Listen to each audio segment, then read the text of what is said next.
এসব জিনিস তো আমাদের বলার দরকার হয় না।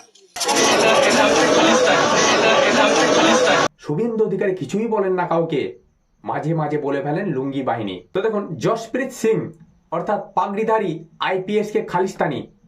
জানেন কে এই জসপ্রীত সিং? মাথা ঘুরিয়ে দেবে তার পরিচয় শুনলে।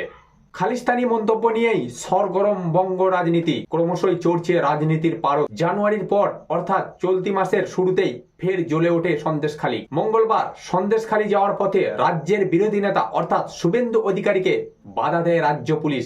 এদিন পুলিশের সঙ্গে বচসায় জড়িয়ে পড়েন শুভেন্দু অর্থাৎ অগ্নিমিত্রা। সেই সময় শুভেন্দুর বিরুদ্ধে ধামাখালীতে পুলিশ কর্তা জসপ্রীত সিংকে খালিস্তানি বলে আক্রমণ করার অভিযোগ উঠে। আর খালিস্তানি ইস্যু নিয়েই এখন তোলপাড়। তো দেখুন, বিজেপির বিধায়ক শুভেন্দু অধিকারীর সঙ্গে পুলিশি বাক বিতণ্ডার মধ্যেই এক পাগড়িধারী আইপিএস কে খালিস্তানি বলে দেওয়ার অভিযোগ উঠেছে তার বিরুদ্ধে। ওই আইপিএস এর নাম জসপ্রীত সিং। পাগড়ি থাকায় তাকে উদ্দেশ্য করে খালিস্তানি বলা হচ্ছে। সঙ্গে সঙ্গেই তা নিয়ে প্রশ্ন তোলেন জসপ্রীত। এরপরেই শুরু হয় বিতর্ক। ইতিমধ্যে এই ইস্যুকে হাতিয়ার করে ময়দানে নেমেছে শাসক দল। পুলিশ অফিসারকে খালিস্তানি আক্রমণে নিন্দা করেছে খোদ মুখ্যমন্ত্রী মমতা বন্দ্যোপাধ্যায়।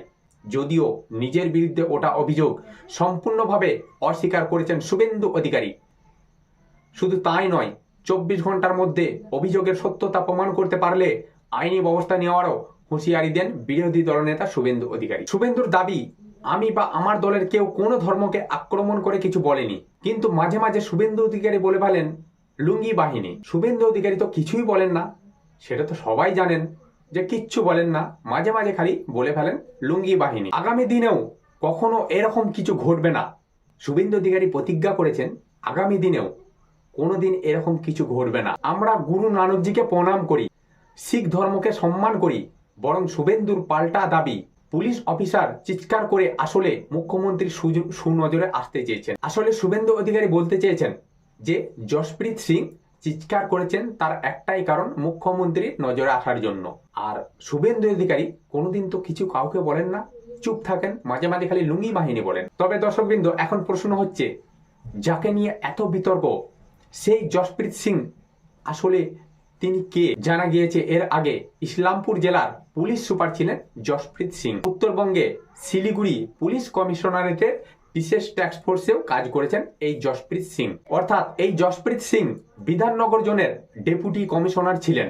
অর্থাৎ রায়গঞ্জ জেলায় অতিরিক্ত এসপিও ছিলেন এই জসপ্রীত সিং। মঙ্গলবার পাঞ্জাবের একটি সংবাদ মাধ্যমে এই প্রসঙ্গে মুখ খুলেন আইপিএস। তিনি বলেন, এর আগে পশ্চিমবঙ্গে আমি কখনো এমন পরিস্থিতির মুখোমুখি হয়নি।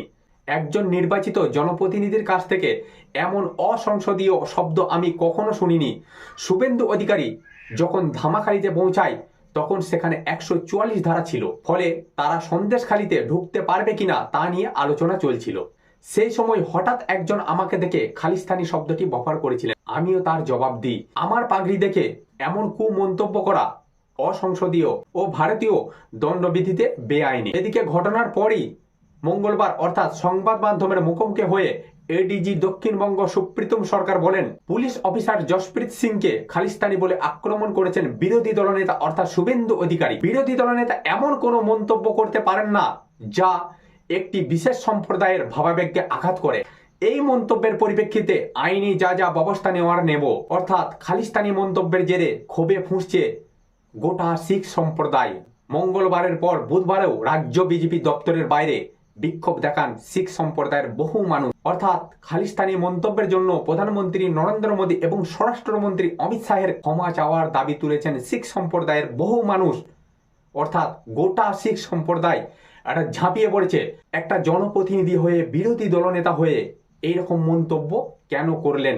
অর্থাৎ পাঞ্জাবের মুখ্যমন্ত্রী পর্যন্ত এই ঘটনার একটা তীব্র নিন্দা জানাচ্ছেন। তো সম্মানীয় দর্শকবৃন্দ, আপনারা কমেন্টে লিখে অবশ্যই জানাবেন যে শুভেন্দু অধিকারী এটি ঠিক করেছে না ভুল। তো আজকে আমি আর ভিডিও বড় করছি না। আমার চ্যানেলে যারা নতুন আছেন তারা চ্যানেলটিকে অবশ্যই সাবস্ক্রাইব করে দেবেন, কারণ প্রত্যেকটা মুহূর্ত, প্রত্যেকটা সময় এই ধরনের নিত্য নতুন ভিডিও আমি আপনাদের কাছে পৌঁছে দেবো।